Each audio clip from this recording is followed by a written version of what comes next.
we got an opportunity to meet a lot of those researchers and biotechs in person at the August family conference for the MPS Society last year in Denver. And that was just a big deal because I went anticipating a conference like what I have at work, which is thousands and thousands of people and thousands of vendors. And I showed up and there was, you know, 250 people there, and everybody that you needed to talk to was just standing there. The most impactful conversation I had was with Dr. Paul Harmatz.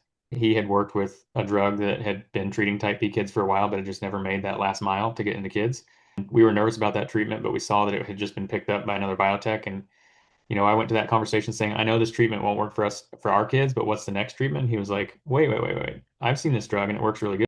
If it's there, you got to figure out how to make it more available. And I took that, and honestly, we had raised money or been portions of raising money in the past with big campaigns. And so we just contacted Spruce directly as essentially an investor, saying, hey, we have the desire and possibly the means to raise a bunch of money. And we see you guys are having needs on the fundraising side, and we'd love to help you with this program. And we kind of built a direct relationship with them, which is not really typical of a family. And so that was just kind of a reassurance from our feeling of peace that we got through prayer that God had something for us to do here. And of course, we're being open that others said hadn't been open. So we worked with them over a period of months to figure out what it could look like, what the amount of money was.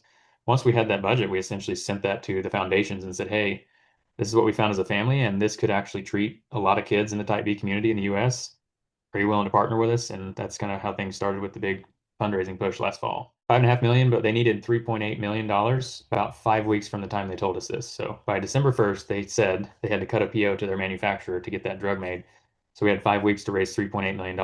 And so we announced something on Facebook. We told the foundations we were going to announce something on Facebook, and we just asked for people if they wanted to join up, send us a message on Facebook, or join this random Zoom call that we shared with families that we had connected with, saying, hey, if you're interested in doing this, join us.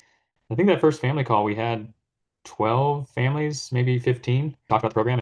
The people that were in. We've got in type B, there's a couple really popular families that have a lot of social media following, and they were in. And so they just got to continue that message and actually put a target to that message.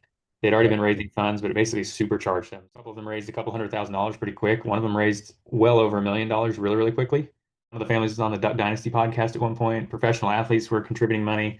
Big tech gurus were contributing money. And at the end of it, we hit the goal. We raised 5.5 million within that 5 weeks. But then we actually had another donor that was finalizing a bunch of paperwork, but committed in that same time to add another 4 million to that. So from the family side, we raised $9.5 million in 5 weeks. And then Cure Sanfilippo Foundation actually donated an additional 1.2 million to help specifically with the Spruce program. So, between families at 9.5 and that foundation at 1.2, it was just over $10.5 million in 5 weeks. And that was just another proof that there are families out there that care. There are families that are passionate, and no number was too big for these families. They didn't care if it was $100 million. They were all in, the ones that helped fundraise. So that's where we stand today. And that single program that funded the AP actually enabled us to go and find a second program and push that one forward as well. And that's, what's on my hat and what's on some of our messaging is it's known as Project Poppy. And that was working with the MPS Society where that money was given specifically to advance a next generation gene therapy.